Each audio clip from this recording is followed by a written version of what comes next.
ငါကအဆင့်မြင့်ဆုံးကိုဝေးချုပ်ကြီးပဲကွာငါစားတဲ့ကြက်တွေကလည်းငါခြံထဲကဟာတွေပဲငါအစိမ့်စားစားအကြက်ပဲစားစားဒါငါအကြောင်းကွာဥပခက်ဆိုတာအင်းအိုင်ခါလက်အတတ်ပညာတွေတက်ကြွတဲ့အဖိုးကြီးတစ်ယောက်ပါသူဟာကဝေချုပ်လိုရွာသားတွေရဲ့ဆွတ်ဆွဲခြင်းကိုခံနာရသူဖြစ်ပါတယ်ဒါပေမဲ့သူကတော့ဘာကူမှမကြောက်မရွံ့ပဲအလုံးအရှိမတင်ဝန်ခံလိုက်တာပါပြီးတော့လက်ထဲမှာကင်ထားတဲ့ကြက်ကိုရွာသားတွေရဲ့မျက်စိအရှိမတင်လေဘင်းကိုကိုက်ဖြတ်ပြီးအစိမ့်လိုက်ဝါစာပြလိုက်ပါတော့တယ်ကဝေချုပ်ဆိုတာဟာအသက်ပညာလွဲမှာပြီးကိုပြန်တိုက်မိရာကနေဖြစ်လာတဲ့အဆင့်မြင့်ဆုံးမိစ္ဆာတစ်မျိုးပါတခြားတစေမောစာတွေကိုတောင်စေခိုင်းနိုင်တဲ့တရေတစေတွေရဲ့အရှင်တခင်လည်းဖြစ်ပါတယ်ရွာတွေကလူတိုင်းကတော့ဥပခက်ဟာကဝေချုပ်မောစရာမှန်သိကြပေမဲ့ဘယ်သူမှတော့ဟောက်ဟောက်ငေါငေါမပြောရကြပါဘူး။ဘာလို့လဲဆိုတော့လွန်ခဲ့တဲ့အချိန်တွေတုန်းကဥပခက်ကပဲရွာကိုအခြားတစေမိစ္ဆာတွေရန်ကနေကာကွယ်ပေးခဲ့တဲ့ဆရာကြီးဖြစ်နေလို့ပါ။သူဟာကဝေချုပ်ကြီးဖြစ်သွားပေမဲ့လည်းသူ့ရဲ့တက်ပညာနဲ့သူ့ကိုယ်တည်းကမိစ္ဆာစိတ်ကိုထိန်းချုပ်ထားနိုင်လိမ့်မယ်လို့ရွာသားတချို့ကယုံကြည်နေကြတော့မှာပဲ။ဒါပေမဲ့အချိန်ကြာလာတာနဲ့အမျှငြိမ်းချမ်းလာတဲ့တီရွာလေးမှာဆိုးဝါးတဲ့ဖြစ်ရက်ဇန်းတွေစဖြစ်လာပါတော့တယ်။ရွာသားတွေရဲ့ကြက်တွေဘဲတွေဒေကုန်ကြပြီးဂလီစာတွေကိုအစိမ့်လိုက်အစားခံထားရတာကဥပခက်စားသလိုမျိုးပါပဲ။ပိုဆိုးတာကရွာကမိန်းကလေး2ယောက်ဆက်တိုက်ဆိုးသလိုဗဟေတိဆန်ဆန်တေဆုံးသွားတာပါ။လူတို့2ယောက်မတေခင်မှာပုတ်စော်နန်းနေတဲ့ဒွေးမဲတွေကိုအန်ထုတ်ခဲ့ကြတာပါ။တေဆုံးသွားတဲ့မိန်းကလေး2ယောက်ရဲ့နာရေးမှာရွာသားတွေစုယုံပြီးဖြစ်ပြက်နေတာတွေကိုဆွေးနွေးနေကြတာပေါ့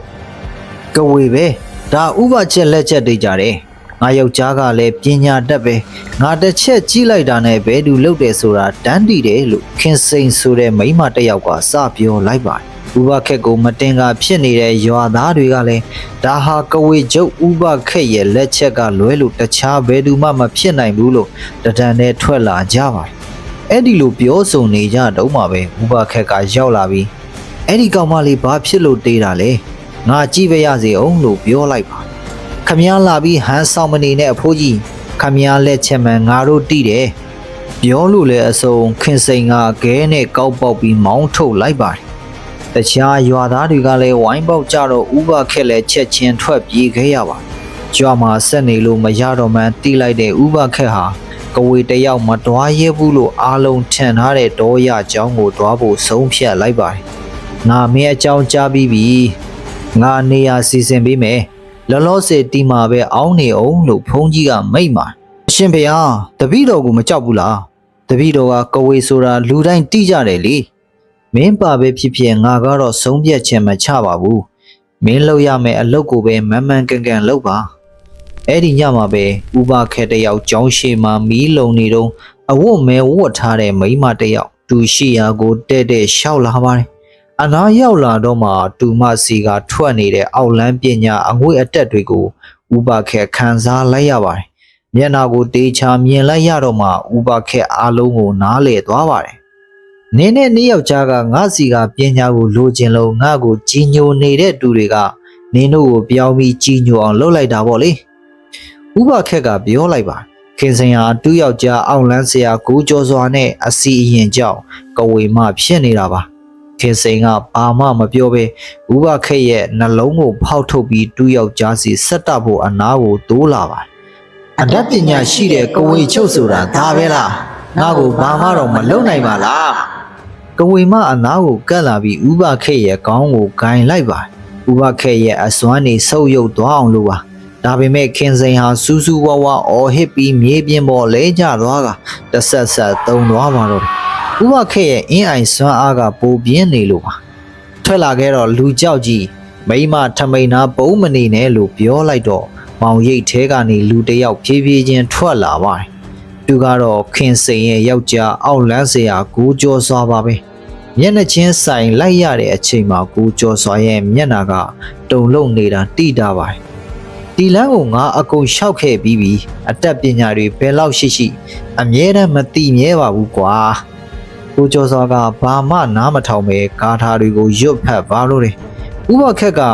တဝက်ကကဝေဖြစ်နေတာမို့အောက်လန်းပညာကိုခံစားရလွဲပါတယ်ကိုကျော်စွာရဲ့ကားထားတွေကြောင့်ဥပခက်ရဲ့မျက်လုံးပါဇက်နဲ့နားတွေကနေတွေးတွေစီးကြလာပါတယ်ဒါပေမဲ့ဥပခက်ကလည်းအရှုံးမပေးဘဲကားထားပြန်ရွတ်ပြီးတိုက်ပါတယ်ကိုကျော်စွာလည်းဥပခက်ရဲ့ပညာကြောင့်တွေးတွေအန်လာတာပေါ့နှစ်ယောက်စလုံးတွေးတန်တရဲရဲဖြစ်နေပေမဲ့တစ်စက္ကန့်လေးတောင်ကားထားရွတ်တာမရက်ကြပါဘူးအဲ့ဒီအချိန်မှာဖုန်းကြီးကကျောင်းပေါ်ကနေဆင်းလာတာနဲ့ကိုကျော်စွာကရုပ်မာတဲ့အကြံနဲ့ဖုန်းကြီးကိုအောက်လန်နီးနဲ့တိုက်ခိုက်ပါတယ်ပြီးတော့တောထဲကိုထွက်ပြေးသွားပါတော့နောက်တနေ့မနက်ဆွမ်းလာကတ်တဲ့ရွာသားတွေကဖုန်းကြီးတညတွင်ချင်းပြင်းပြင်းထန်ထန်ဖျားနေတာကိုမြင်သွားကြပါတယ်ဒါဥပခေရဲ့လက်ချက်ပဲလို့အားလုံးကတဒန်းနဲ့ပြောကြပါတယ်ဒါဟာကိုကျော်စွာနဲ့ခင်စိန်တို့ရဲ့ရုပ်မာတဲ့အကွက်ပါပဲမင်းကတော်တော်ရုပ်မာတာပဲကျောင်းမှာလာကတ်နေတာတရက်ပဲရှိသေးတယ်ဘုန်းကြီးကိုတော့ပြုစားရက်တယ်လို့အပြောခံရတော့ဥပခက်လည်းအဲ့ဒီမှာဆက်နေရင်ဝိုင်းတက်ခံရတော့မယ်ဆိုတာသိလိုက်ပါတယ်ဒါနဲ့သူ့အိမ်ကိုခဏပြန်ပြေးရပါတယ်ဘုန်းကြီးရဲ့အခြေအနေကလည်းမကောင်းတော့လူသာတစ်ခုခုဖြစ်သွားရင်ရွာသားတွေကသူ့ကိုဝိုင်းတက်ကြမှာတေးကြတယ်အဲ့ဒီညမှာပဲဥပခက်ကလျှို့ဝှက်တဲ့အစီရင်တစ်ခုလှုပ်လိုက်ပါတယ်ရွာဝင်ရွာထွက်လမ်းမှာဝလုံးနှလုံးကိုစိုက်ထိတ်ချင်းချီပြီးမုတ်ဦးလိုလှုပ်လိုက်ပါတယ်ပြီးတော့အဝတ်စတုံးစကိုချိတ်ဆွဲထားလိုက်ပါတယ်ဒီမုတ်ဦးဟာကဝေတွေဖြတ်သွားရင်သူတို့ရဲ့အစစ်အမှန်ရုပ်လက္ခဏာပေါ်လာစေသလိုအောင်လန်းပညာရှင်တွေဖြတ်ရင်လည်းပညာတွေဆုပ်ယုပ်သွားစေတာပါနောက်တနေ့ညနေမှာတော့ဥပခက်ထင်ထားတဲ့အတိုင်းရွာသားတွေကလက်နဲ့ကိုးစီနဲ့သူ့အိမ်ရှိကိုရောက်လာကြပါပြီဘုံကြီးကိုတတ်ဖို့ကြိုးစားပြီးရွာသားတွေကိုစားနေတဲ့ကဝေကိုဘယ်သူမှအလွတ်ပေးမှာမဟုတ်ဘူးလေဥပခက်ကတော့ကြောက်ရွံ့ခြင်းမရှိပဲဖြစ်သမျှကိုရှင်းပြပြီးမဲ့ရွာသားတွေကတော့ကဝေရဲ့စင်ကြေလို့ပဲတတ်မှတ်ကြပါတယ်အဲ့ဒီအချိန်မှာခင်စိန်တယောက်ဥပခက်လှုပ်ထားတဲ့မုတ်ဦးအောက်ကဖြက်လာရင်းနဲ့တတိလွတ်ပြီးရှာကြီးထုတ်ကောင်းကြီးဆောင်းပြီးအယောင်ကနန်းတွေဖြစ်လာပါတော့တယ်ရွာသားတွေကမြင်တော့ဒူမကိုဝိုင်းဖမ်းပြီးတုံနောင်လိုက်ကြပါတယ်ဟောမြင်ကြပြီလားကဝေအစ်စ်ကဘယ်သူလဲဆိုတာငါရှိကဘာလိုချင်သေးလဲ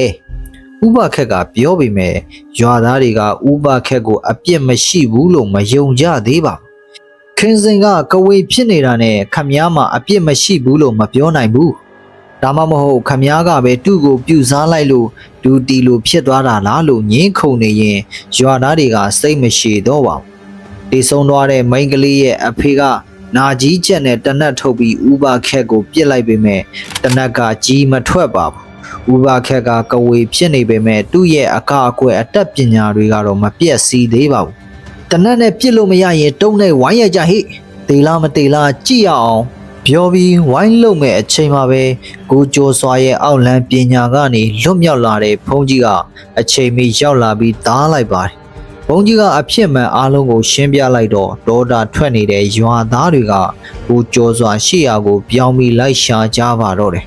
ထွက်ပြေးဖို့ကြိုးစားနေတဲ့ကိုကျော်စွာကိုမိသွားပြီးရွာသားတွေကနာကြီးချက်တွေနဲ့ဝိုင်းဝန်းဆုံးမလိုက်ကြပါတယ်အဲ့ဒီနောက်မှာတော့